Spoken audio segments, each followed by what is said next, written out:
Water levels remain high at the Matayin River along the Subic-Olongapo Arch in Zambales this Tuesday. And for the latest, we now have mobile journalist Arles de los Santos reporting live on the ground. Arles, kamusta na ang sitwasyon dyan?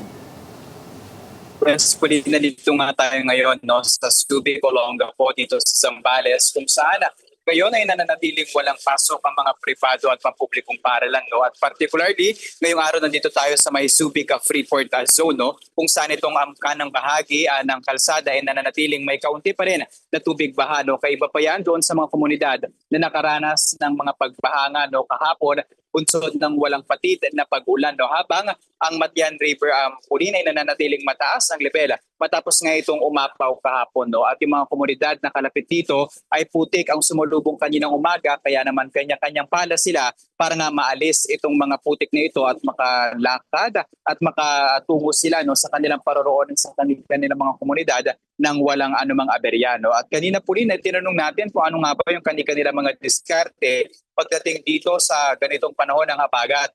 Ayon sa mga residente, bagaman mabilis yung mga pagulan sa kanila dahil may ilan ng mga nasa tabi ng mga ilog o malapit sa mga dagat, mabilis naman daw pumupa ang mga baha. Pero sa kabila niyan Pulin ay nagkaroon ng bahagyang landslide sa isang bahagi ng Baloy, Barreto, Zambales, punsod ng malakas sa pag-ulan at nangyari yan kahapon August 17 alas 6 ng gabi. Natapunan yung dalawang motor habang nasira naman ang unahang bahagi ng isang fruit delivery motorcycle dahilan nga para magtaka at manghina o tila man lumo ang isang fruit vendor dahil ito lang daw yung kanilang tanging source of income at pwedeng mapagkakakitaan.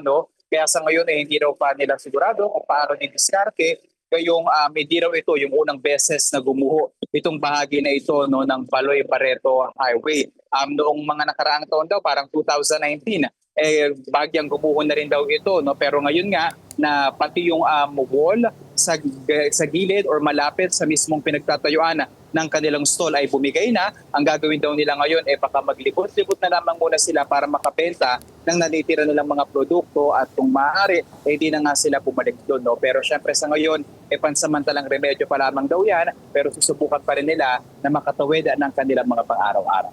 Huli. Arles, dyan kung saan ka nakatayo, hanggang saan umabot yung baha? At as of today, passable na ba halos lahat ng mga daan dyan?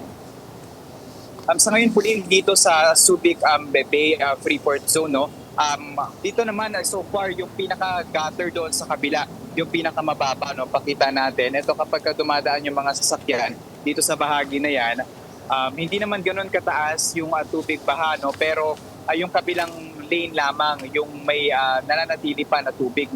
Pero yung ilang mga kalsada na ating nadaanan Pulin sa kahabaan ng Zambales Highway, so far passable naman ang lahat. Sinusubukan pa nga natin actually maghanap ng mga komunidad na nanatiling may mga tubig baha. Pero syempre isa pa lamang na bahagi itong Olongapo ng Zambales.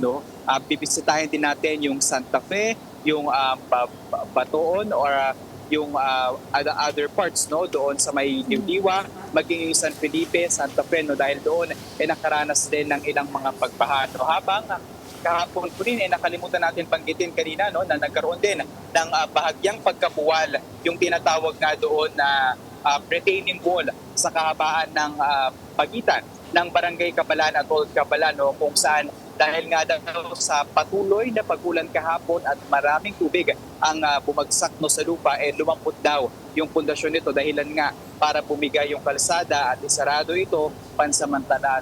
Pero sa ngayon wala munang residente na pinapalapit doon. Mayroong bahay na nadamay na gumuho. Pero so far, luckily wala naman daw pamilya na nakastay noong nangyari nga ang pagbuho. Alright, thank you very much for those updates. It was mobile journalist Arles de los Santos.